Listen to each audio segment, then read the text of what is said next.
We are proud members of the Spy Podcast Network. Find out more at www.spypodcasts.com. Due to the themes of this podcast, listener discretion is advised.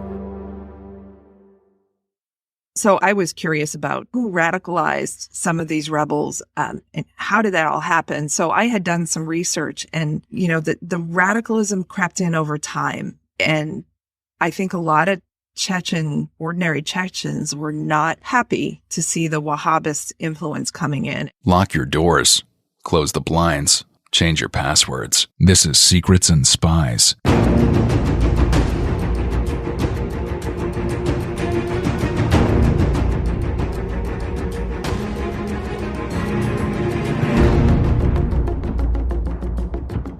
Secrets and Spies is a podcast that dives into the world of espionage, terrorism, geopolitics, and intrigue. This podcast is produced and hosted by Chris Carr. On today's podcast, I'm joined by former CIA analyst Susan Ouellette, and we discuss her novel, The Wayward Assassin. And we dive into the Chechen War, which serves as a background to that novel. Just before we begin, a few things. First of all, we now have a website for the podcast. It's secretsandspies.com, so please go and check it out. One of the cool features of the website is that it highlights all your reviews. So I've been saying for a while now, please, if you want to support this podcast, please leave a review. So the algorithms of your podcast app really like reviews, and so it helps people find this podcast. So your review, not only can it help people find the podcast, but now you can actually read it on the website on the review page. So thank you very much for everybody who has left a review. There's been some very kind ones, and there's been a few unkind ones as well. But I appreciate that everybody's taking a chance to actually engage with the podcast and leave a review, so thank you very much. If you also want to support the show, please consider becoming a Patreon subscriber. For £3 a month, you can become a friend of the podcast, and I will now send you a pack of 4 Secrets and Spies branded coasters. So if you need something for your glass of scotch, or for your martini, or for your coffee, then these Secrets and Spies coasters are for you. If you don't wish to become a subscriber, that's absolutely fine. You can go to our Redbubble store and you can get branded coasters, cups, tote bags, and even water bottles.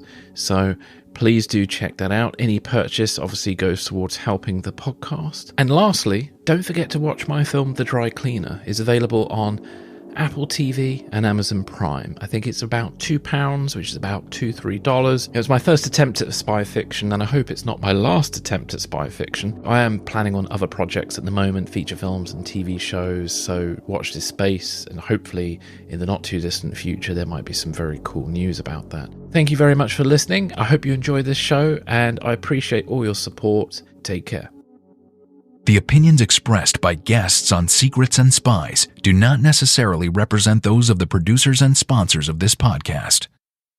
Susan, welcome to the podcast. Thanks for having me, Chris. I'm happy to be here. It's great to have you on. So for the benefit of the audience, please can you just tell us a little bit about yourself? Sure. I was born and raised in the Boston area in a coastal community where I lived most of my life until I moved down to Washington, D.C. to work for the Central Intelligence Agency. As a kid, I loved mysteries. I wanted to be a detective. I was Nancy Drew. And then I discovered spy novels, and that sort of changed everything for me. I decided I would be a spy when I grew up, and little did I know I wasn't really cut out for that sort of work where I'd have to convince people to, come and betray their country on behalf of the United States. And I was much more inclined to be an analytical person, and that ended up being the route that I took. Yeah. Can you just tell us a little bit about how you kind of came to join the CIA and kind of, if you can, what kind of things you worked on? Sure. So in college, I saw an advertisement in the newspaper for a government job fair, and I went to the fair, not really sure what I was looking for, and there was a CIA representative there. So that's where I spent my time. And I applied for a college internship program that they run. It took close to a year, I believe, to get through the entire process between the applications, the background investigation, polygraphs, interviews, all of that. And then all of a sudden I received a phone call that I was in and I needed to report to Washington, D.C. the next week. So that was fun, quitting my job and telling them why and where I was going. I think they were a little shocked. So I wasn't expecting a helicopter to pick you up. Now that would have been great, picking me up from downtown Boston. Well, epic, off the roof. So I worked at the agency for the last 2 years of my college experience and then for when I was in graduate school. And the interesting thing, I didn't quite know what to expect. They said you're not going to be making coffee and you're not going to be running the copy machine. You'll actually be doing work that other analysts will do. And sure enough, I walked in that first day and there was a folder with top secret documents on my desk. And I thought, oh my gosh, this is really happening. I was so excited. So they put me, I got there at an interesting time. It was right before the collapse of the Soviet Union. So 91, I think the summer of 91 is when I first went down to the agency. And, of course we were watching developments and unrest and rumors of a potential coup, which of course happened. It failed and Gorbachev was not overthrown immediately. And then I was there in the aftermath of the collapse of the Soviet Union. So I ended up covering some of the republics that belonged to the former Soviet Union and now were suddenly independent countries. Some had never been independent. Some had been, 100 years prior. So I covered Georgia, Armenia, Azerbaijan. And then I think my second and third years, they also threw the stands at me. So Kazakhstan, Uzbekistan, Kyrgyzstan, Turkestan, Tajikistan, affectionately called the stands. So it was like an intense graduate level kind of course in history and modern politics and ethnic studies and all sorts of things that I couldn't have gotten anywhere else. Maybe even more than that, maybe like a PhD level immersion, because all of a sudden policymakers were interested in all these new countries. It wasn't just about what was going on in Moscow. So that's where I ended up. A couple of my biggest thrills were when the Soviet Union, when the coup was ongoing in that August, we had a task force set up to monitor events, overnight, 24/7. And I volunteered to take part and work on the night shift because I was young and had energy and all that. No family, all of that, no children to take care of. And so one night, I don't know, maybe around 4 or 5 in the morning, I heard a phone ringing somewhere in the office and I don't know where everybody else was. So I ran out and picked it up and it was the director of the CIA. He was up early. He was calling in to see what happened overnight, what he needed to know about.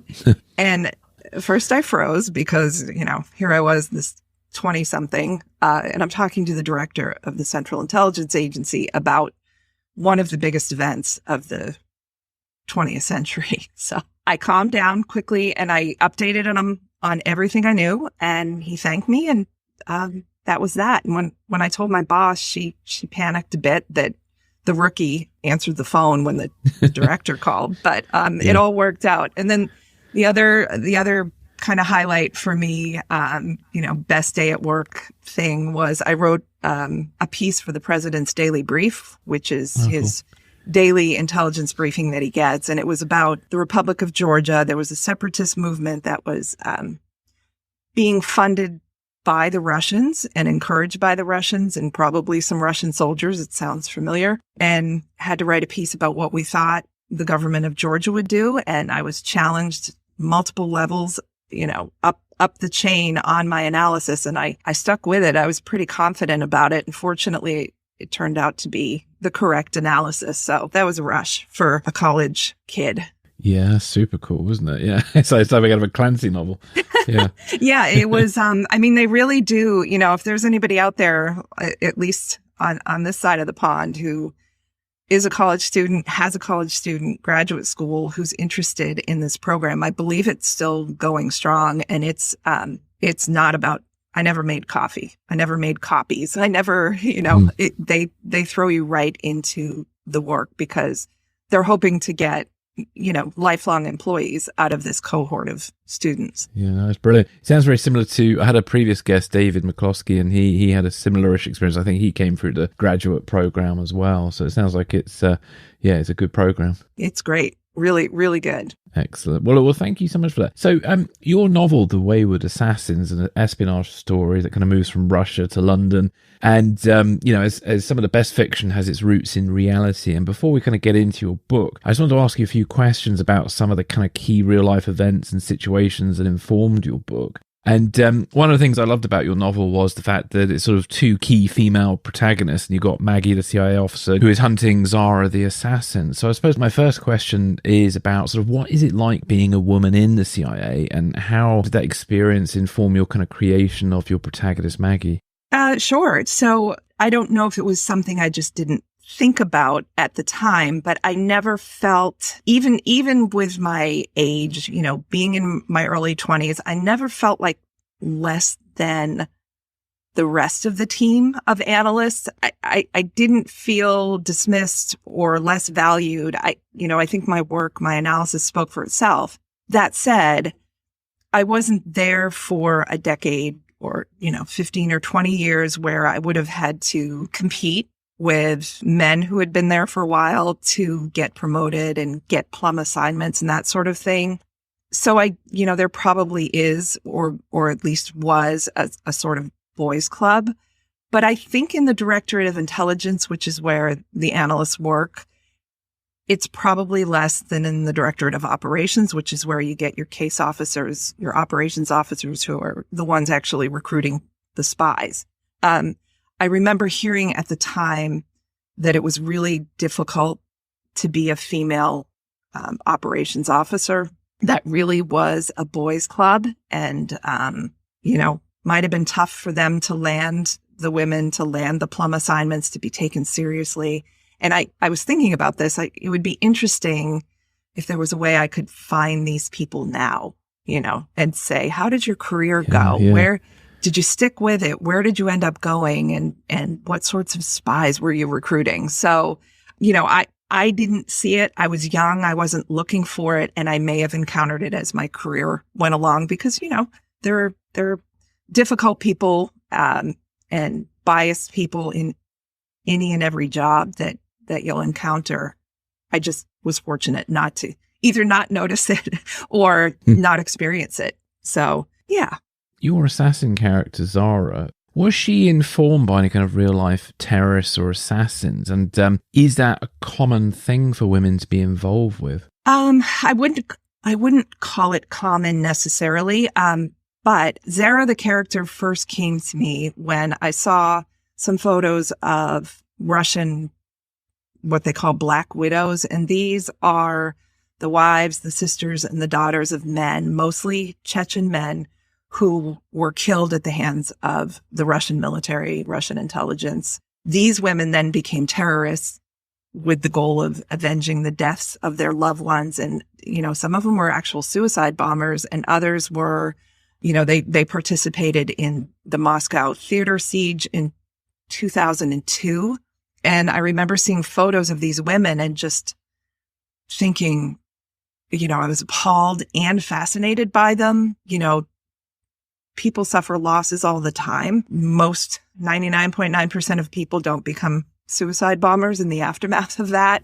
So I was really fascinated by their motivation. And, I don't know that it was a religious motivation for all of them. There's a lot of hatred, and there was at the time, between Russians and Chechens, and Chechnya was changing. And so there was a bit of a clash of civilizations as well. So for Zara, I decided that I didn't want her to be motivated by a religious imperative. I wanted her to be motivated by revenge. I thought it would make her a much more interesting and sinister character. And adding to the mix, she had to hide that was her primary motivation. She had to sort of pretend that, she was in on the radical Islam aspect, because, talk about being surrounded by men. She was, she was a single woman among bands of Chechen rebels. Yeah, which can't be easy. No. Actually, it's interesting you talk about that, her being a sort of more motivated by revenge. There's an interesting section in the novel where she arrives in London and meets up with, and I've forgotten his name now, but her kind of associate who's the rebel leader in London. And there's some interesting moments in that scene because you're kind of getting a sense of the sort of different motivations at play, because even he, who's supposedly kind of a religious character, sort of got quite a few contradictions himself. He does. He's very motivated. It's Imran Bukayev, and he's very motivated by money. And, he didn't, of course, in the Soviet Union, you couldn't practice any religion, really. I mean, they had the official Orthodox Church, but that was largely co-opted by the KGB. But Islam, no, you could practice that religion in any meaningful way if you were a Soviet citizen. So Bukayev's a little bit of an older character. So he grew up in a very secular world when he lived in Chechnya, which is part of Russia. So he toes the line. He knows how to play, that he has to be a, quote, religious character, but his motivations are certainly not pure. He loves money. He loves the funding that he's getting. He loves the power. He loves to plan attacks. He hates the Russians and so on. Yeah, from what I've read around some terrorist organizations, there's always an element of that where some of the people at the top start to kind of like the trappings of the money that comes in, and it starts to kind of take over a little bit of what their original goal was. So, yeah, it seems quite realistic. See, with your assassin Zara, she has links to the Chechen rebels, and her family were killed during the war with Russia. So I was wondering if you could give us some background on the sort of two Russian wars against Chechnya and how that kind of inspired the characters in your story. Sure. So I, because of my work at the CIA, I became very interested in all of the different ethnic groups and religious minorities and so on in Russia and in some of the newly independent countries that came out of the Soviet Union. And, hundreds and hundreds. I think they say there's over 100 different ethnic groups in Russia alone. So I was interested in the Chechen-Russian War, the first and the second, and followed it pretty closely. So the first war was in the mid-90s, and it was Chechnya declared itself an independent state. Russia said no, and it basically kicked off this first war. But there's a much longer history of animosity between the Russians and the Chechens. I mean, it goes back to the Tsarist days, and then Stalin deported thousands of Chechens out of the Chechen area in the Caucasus to Siberia, to Central Asia. They weren't allowed to return until the mid-1950s. There was always sort of this agitation to separate themselves from Russia. So it wasn't just something that popped up after the Soviet Union collapsed, but the collapse of the Soviet Union allowed these fissures and tensions to bubble up. And in the case of Chechnya, to boil over. In the early 90s, after the collapse, Boris Yeltsin was the Russian president, and he reached out to, I think there were 89 autonomous regions or ethnic enclaves within all of Russia, which of course is a vast country, and had them negotiate and sign a federation agreement. And 88 out of the 89 regions signed this agreement, and the one holdout was Chechnya. So trouble was already brewing at that point. So the first Chechen-Russian war was in the mid-90s. Thousands died on both sides. Eventually, it was very unpopular in Russia, the Russian military action, which was pretty brutal. So Yeltsin in 96 ended up signing a peace treaty, a very uneasy peace treaty with the Chechens. So that was the end of the first war, but the resentments were still there. The destruction had happened. It was a very tenuous, quote, peace. The second Chechen-Russian war broke out about 1999 officially, when the Chechen president announced that Islamic law would be phased into the republic over the next few years. And this is when I think a major shift took place.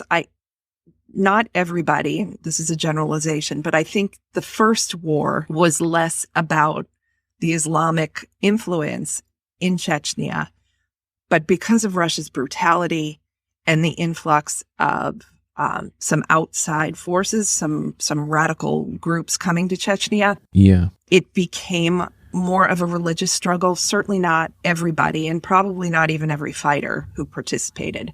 So this war broke out in 99. It lasted until 2009. It wasn't always, a super hot war with bombings and so forth every day. But in 2000, Russia was able to, they completely basically razed Grozny, which is the capital of Chechnya, and appointed their own leader to run Chechnya. But it was a low-level sort of urban warfare war for the next 8 or 9 years with, Russian soldiers being killed and Chechen rebels being blown up and so forth. And I think, interestingly, and it's, it brings us right up to the present, the person that the Russians appointed to lead Chechnya was a fellow named Akhmad Kadyrov, or Kadyrov. I'm not sure how to pronounce that. He was killed in a bomb blast a few years later. His son, by Chechens, interestingly enough, his son is the current president of Chechnya, and he is a Putin loyalist, and we've seen him being involved in Ukraine, which we can get to later. Yeah.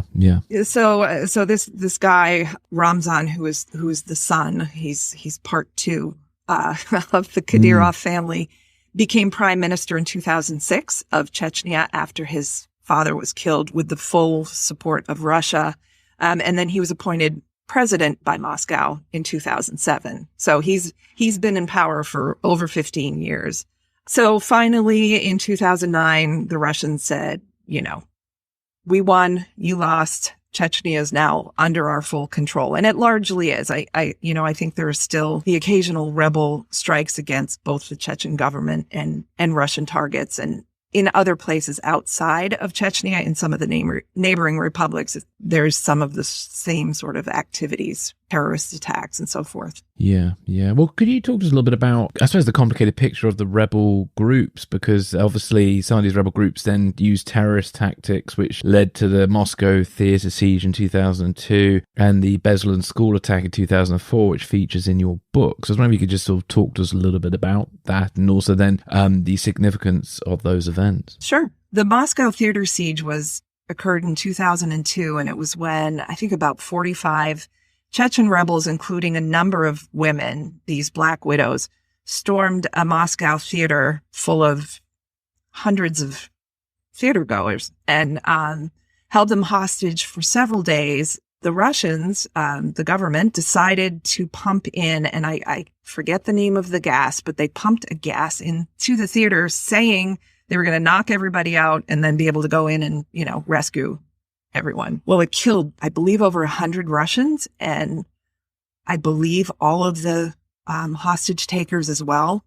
And there were photos online of, these Black Widows in theater seats, and they look like they're passed out, but they're dead because the gas that was pumped in was fatal. And so that was pretty controversial, the way that was handled, both inside and outside of Russia. But that really, for people who don't pay attention to different regional wars, not everybody is into these things. That definitely caught worldwide attention. And then I followed it. It was interesting. I thought, wow, that's an escalation, for the Chechen rebels to do something like that in Moscow.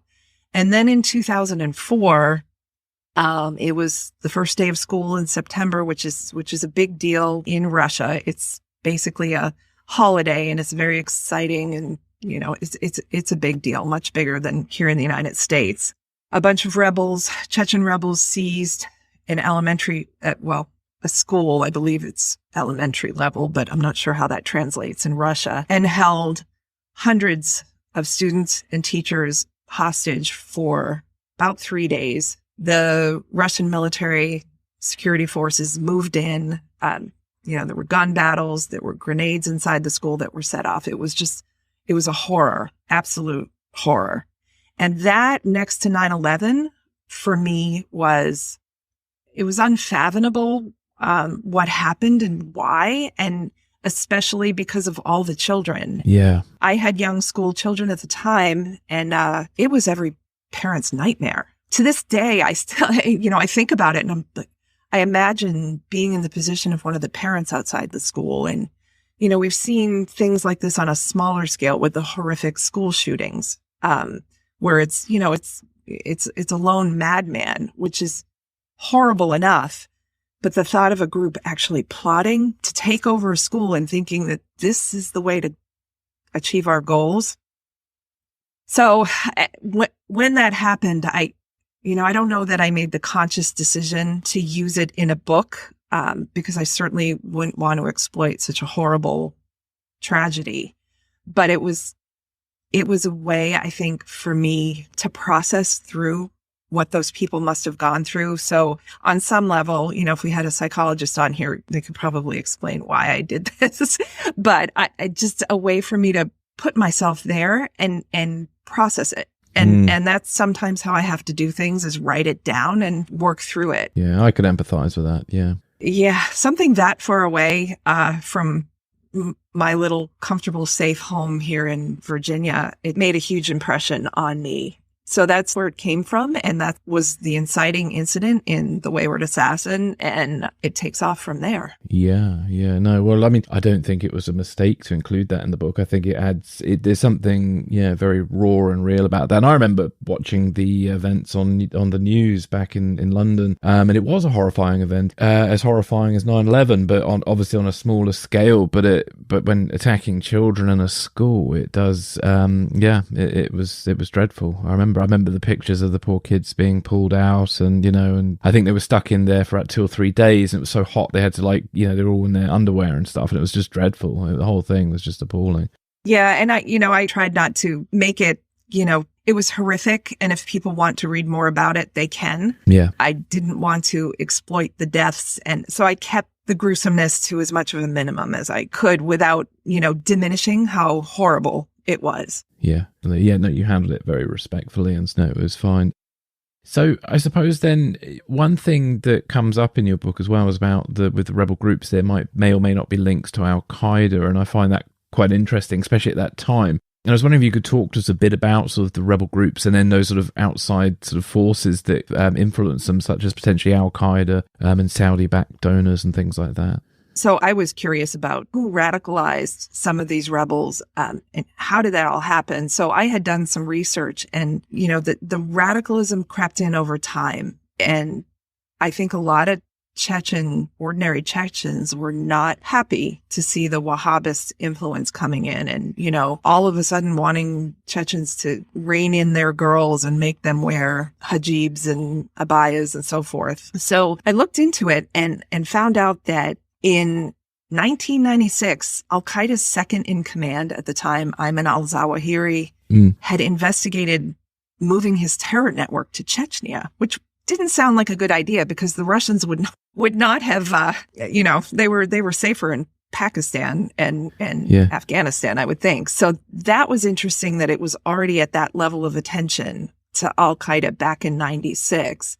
And then I read something else, that several of the 9/11 hijackers had wanted to go to Chechnya to fight, obviously before 9/11. Yeah. And so I think maybe in the West, we didn't appreciate how attractive that prospect would have been to some Al-Qaeda members. I know the intelligence community was paying great attention to Al-Qaeda. Yeah.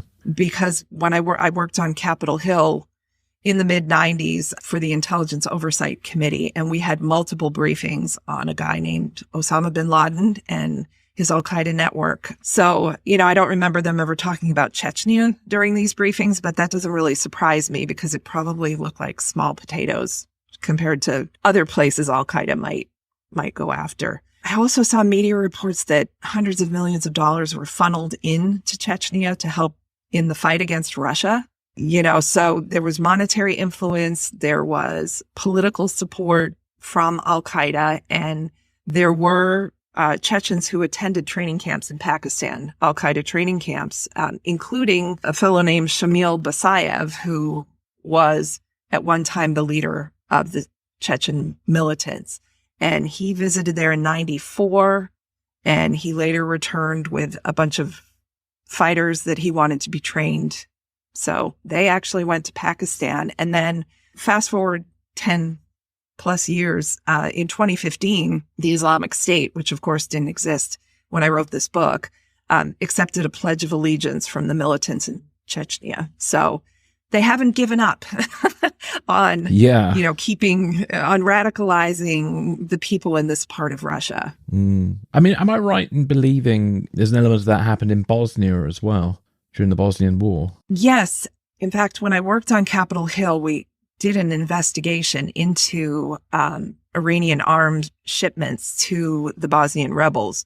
And I don't know about, probably later, it was more of Al-Qaeda. The Iranians do their own brand of terrorism. So that was a bit alarming. And I traveled to Croatia for work when I was on Capitol Hill in, I think it was 98, I believe. It might have been late 97.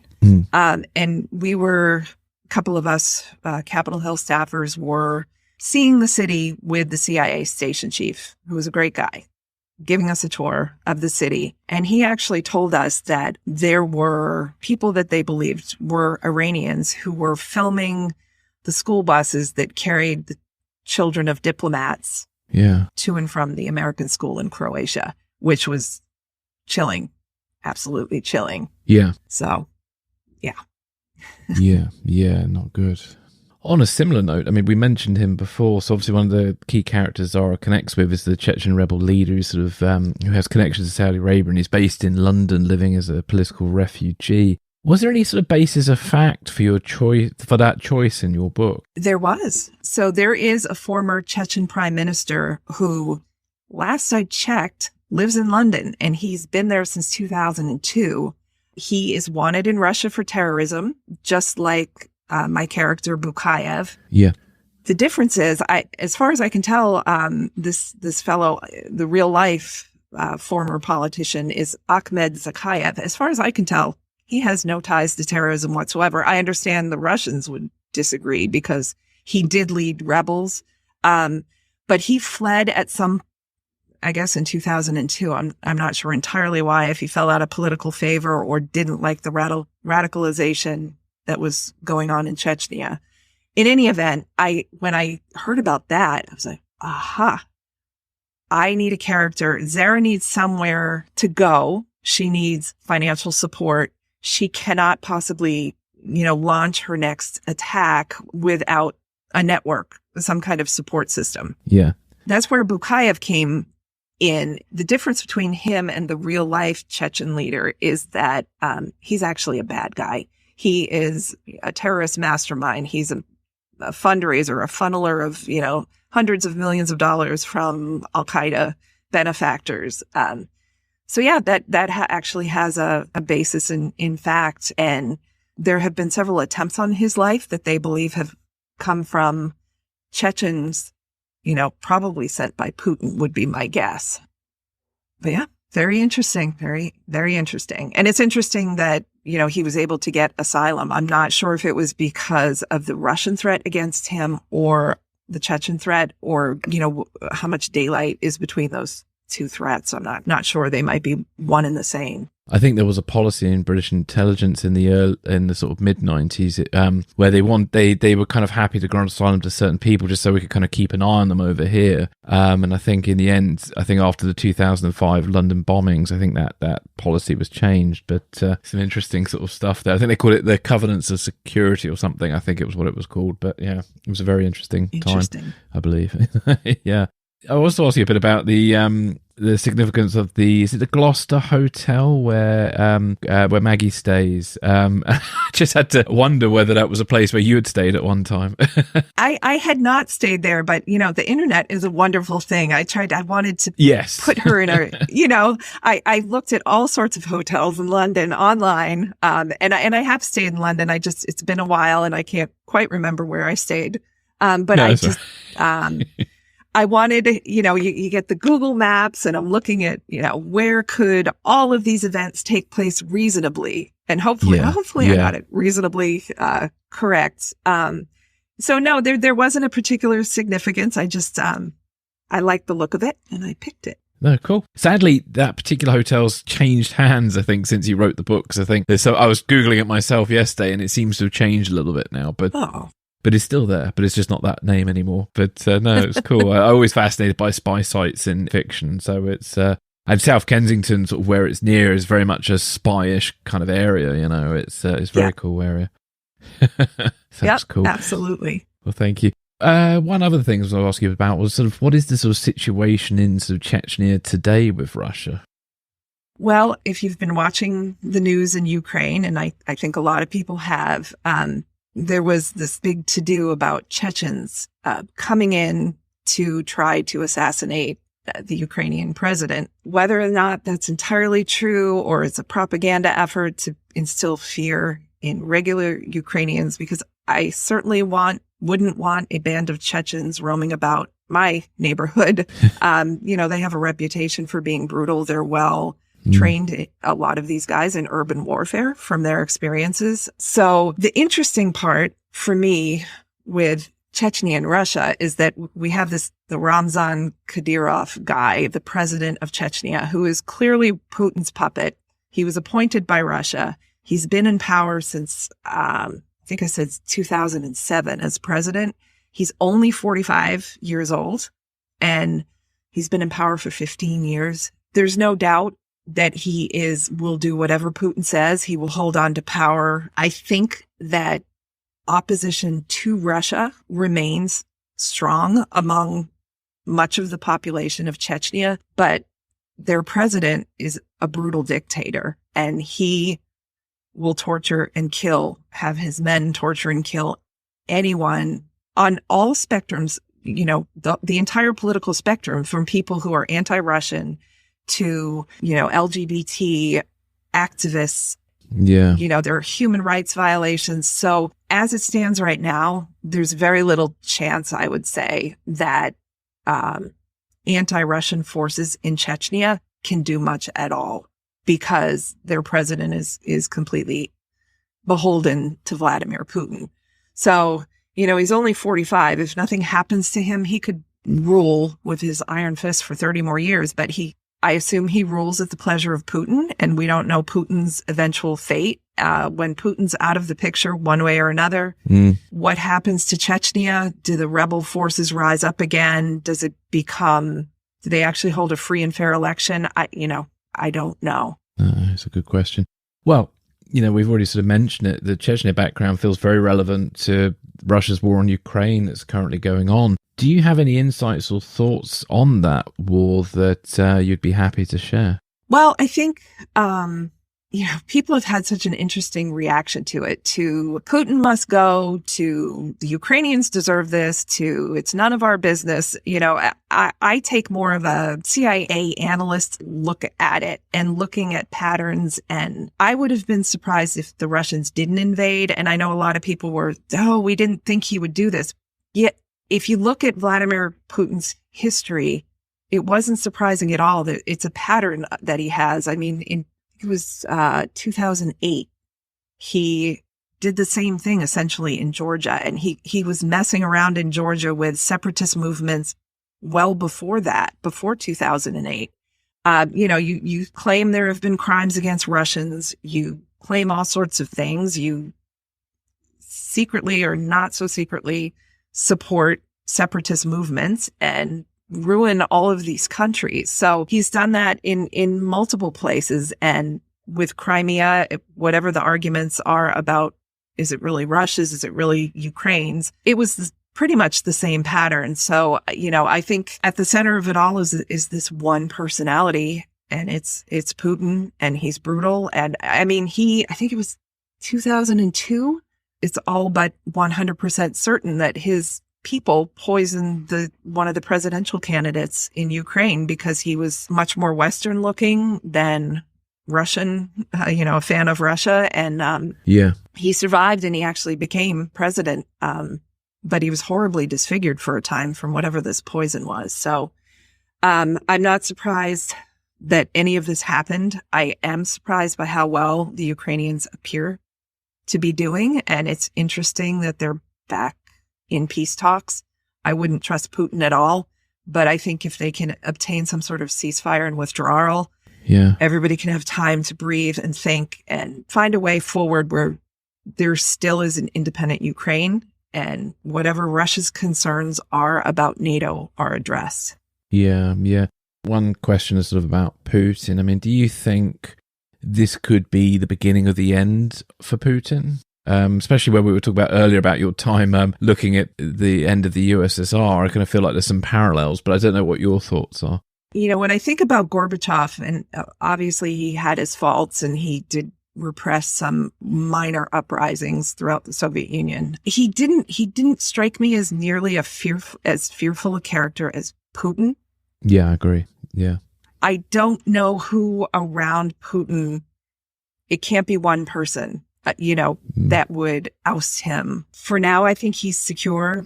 There are rumors about his health. I don't necessarily believe them. I think he's probably pretty paranoid. And, you see these meetings with him sitting miles away from the people at the end of the table.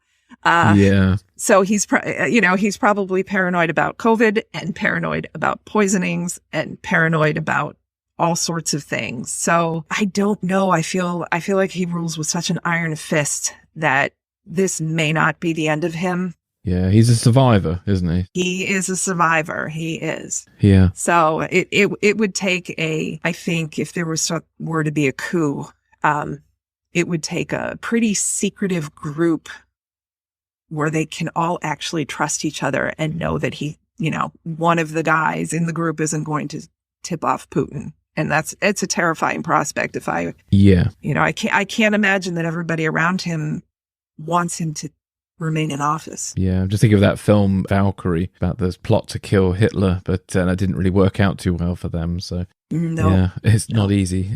No. Not easy taking out dictators. Well, let's move on to your novel itself. So, The Wayward Assassin. Can you give us sort of a brief overview about the book? Sure. So The Wayward Assassin is the second book in what will be a longer series of Wayward books. That's the series name we've sort of settled on. This story begins a year after Maggie, who is an intelligence analyst and my protagonist, has lost her fiancé in a terrorist attack in the Republic of Georgia, in Tbilisi. She is obsessed with hunting down the assassin who killed her fiancé, and since we've already mentioned her name, I'll mention it again. It's Zara, a Chechen woman whose most of her family has been killed by the Russians, and she herself is bent on revenge. When Maggie gets a lead on Zara's location, she grabs hold of it and follows it across the globe, basically from Moscow to Beslan.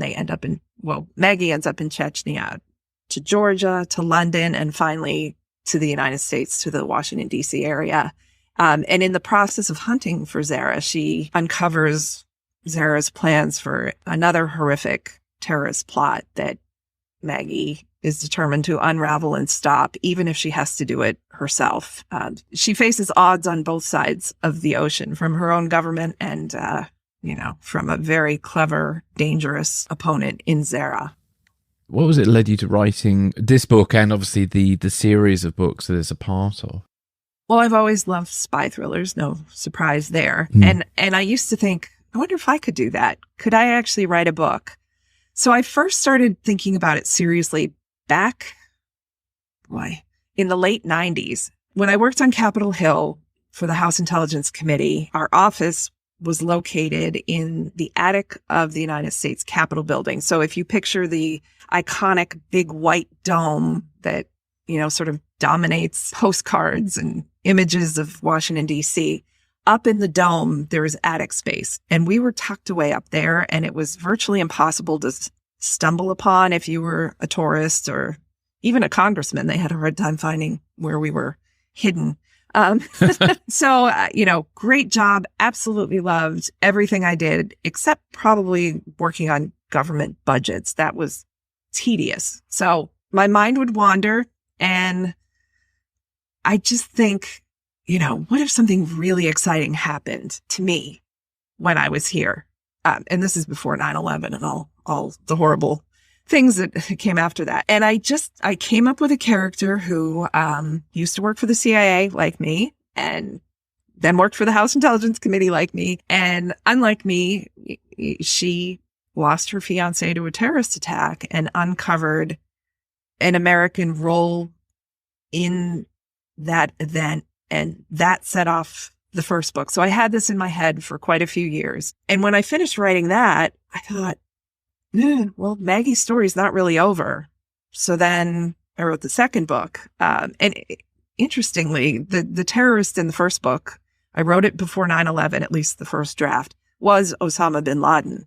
And after 9/11, I decided I didn't want to give him, I wasn't going to write about him. Free publicity. Free publicity. And that's where I came up with the idea of Zara. I thought, and I was the best thing I could have done is take him out and create an entirely new character with different motivations and much more depth than I could have put into, his character. Yeah. So I wrote the second book because her story was clearly not over. After the Wayward Spy, we got the Wayward Assassin, and I'm about 1,000 words away from typing up the end on the third book, which is the Wayward Target. So we will have Maggie back again, finding ways to, disobey orders, get herself in trouble, and then save the day at the end. Excellent. Well, good luck with the extra 1,000 words there. It's always tough. Yep.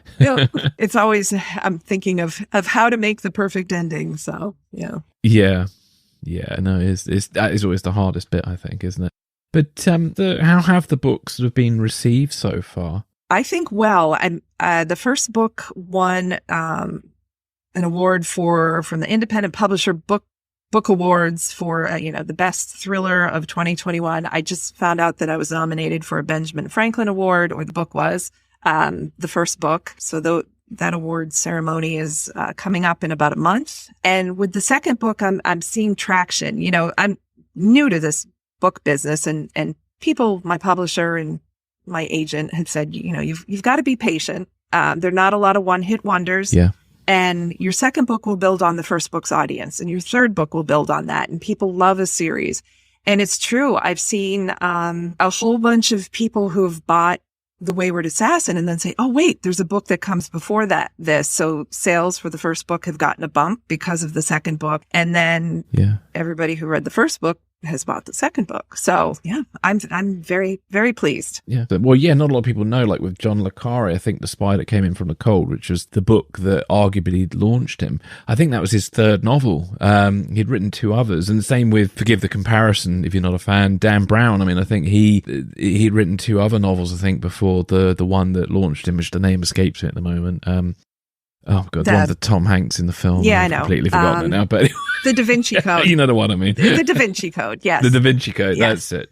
Yeah, and that's actually a sequel, I think, isn't it, to an earlier book, which then so they made the Da Vinci Code first, and then they made the prequel as a sequel in the films, and so it is quite complicated, isn't it? Yeah, it is. Yeah. Excellent. Well, look, a few other questions before we part company today. As a former CIA analyst, how does it work for you as a novelist, adding that real world detail, and are there things you have to be careful about? And do you have to get clearance for your books?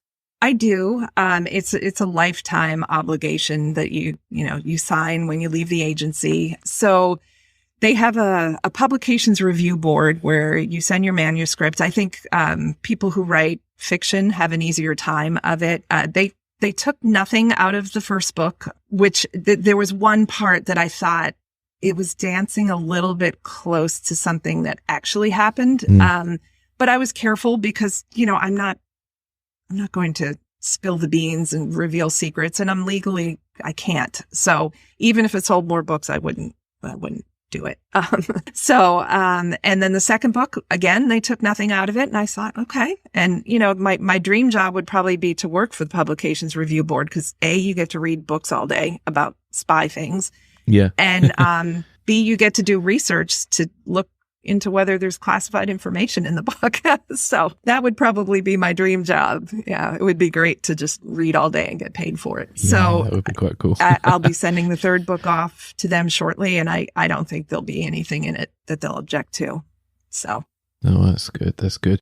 Is there any advice you would give to budding writers who especially have an interest in espionage? Absolutely. There is so much information available, declassified information, historical information on intelligence agencies, operations, people that really, do your research.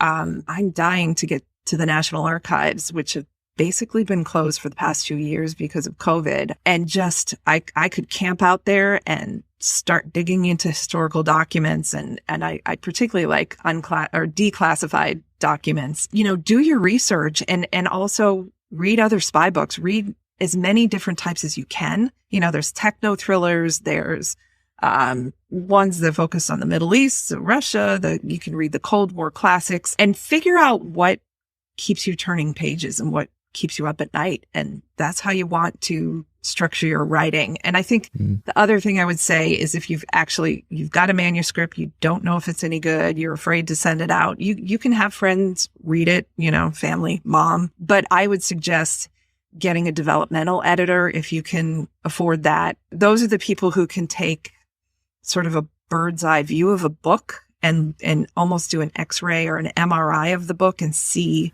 where the bones are broken or the organs are diseased. And, it's invaluable because when you're inside your own book for so long, it's hard to see where things aren't connected and don't make sense.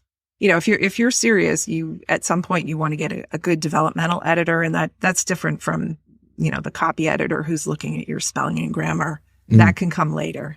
But keep reading, keep writing, don't give up. It's a very long and frustrating process.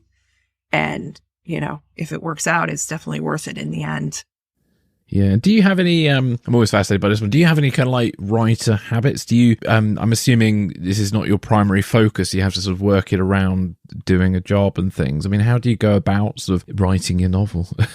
Well, it's sort of a tale of two processes. The first two books I wrote, I took a year and a half writing at night when the kids were in bed, and editing when I got my edits back, nights and weekends, because I do work full time. And the third book, I had planned to start it in September. And I thought, well, maybe October. And then, kind of busy and, it's nice out. Let's go to a winery. And then it was the holidays. And then January came and I said, I haven't started my third book and I don't even know what it's about. So I sat down, I think January 2nd and wrote 2 or 3 page, very rough synopsis of what I think should happen next. And I let my editor know and she's like, okay, great. Could you have it to us by the end of March? And I just about, just about passed out because that's 3 months, 90,000 plus words. So it's been, I am the kind of worker who, when the pressure's on, I get it done. And if I can procrastinate, I do. Yeah. So probably not the healthiest work habits, but it's been nights and weekends since the beginning of January. So I think my family's ready for me to type the end. But it's the only thing I do. The only thing I do where 8 hours can go by and I don't even realize it because I'm so sucked into the story. And I realize I haven't really eaten and I definitely haven't showered. So I love it. I would love to do it full time. So we'll see if we get there. Well, fingers crossed. Yeah, no, that'd be brilliant. I mean, the books, I've really enjoyed the book, and there's no reason, I think, why you shouldn't be able to sort of do this full time. And I hope it sort of lands with the audience and strikes a chord, And with procrastination, I think that's an underrated skill. I do some of my best thinking whilst procrastinating, so I think it's part of the process. But there we go. Well, before we finish today, is there anything else you'd like to add? Any sort of final thoughts to part with?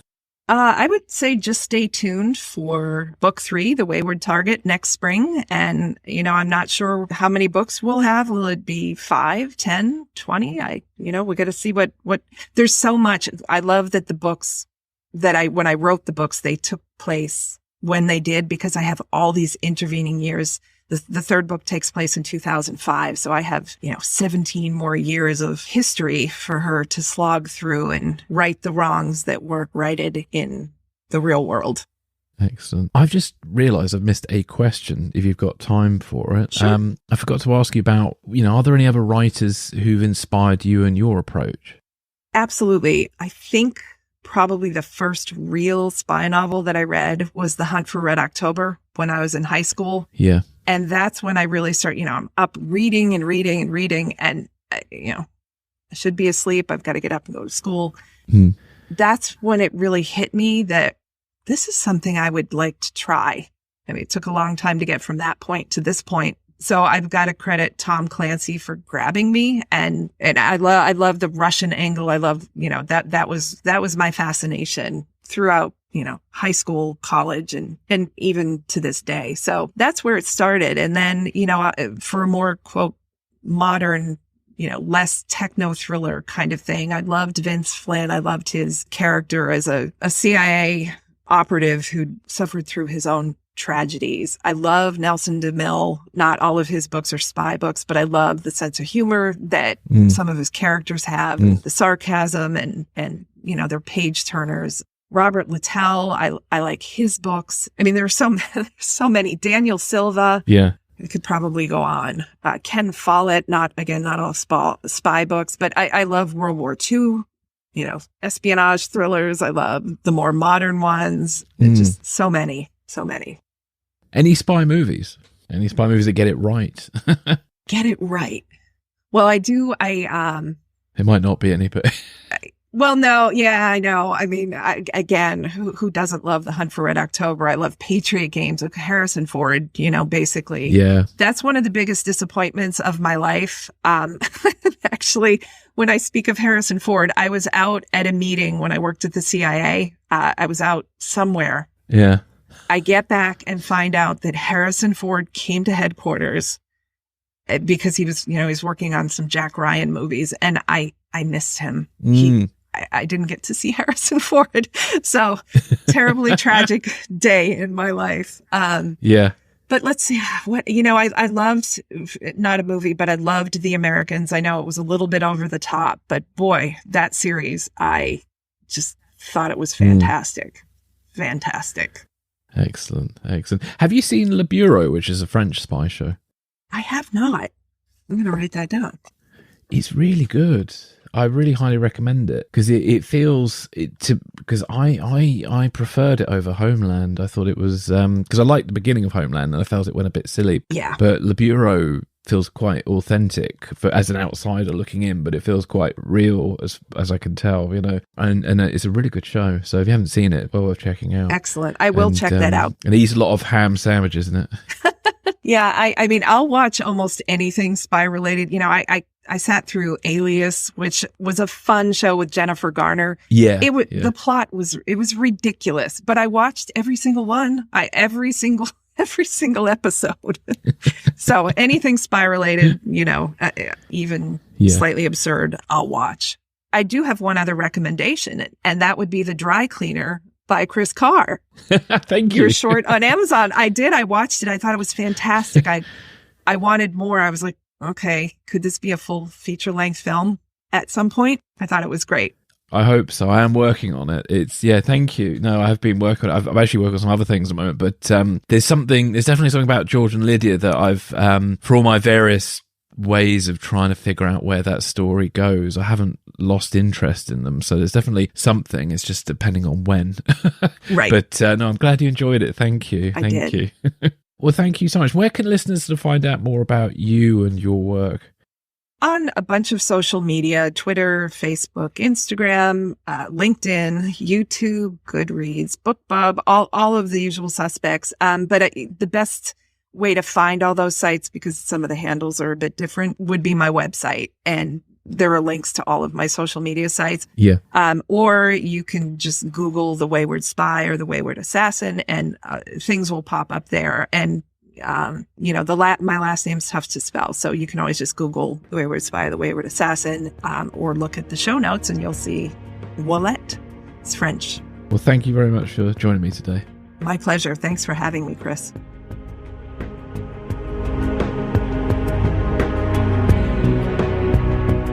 Thanks for listening. This is Secrets and Spies.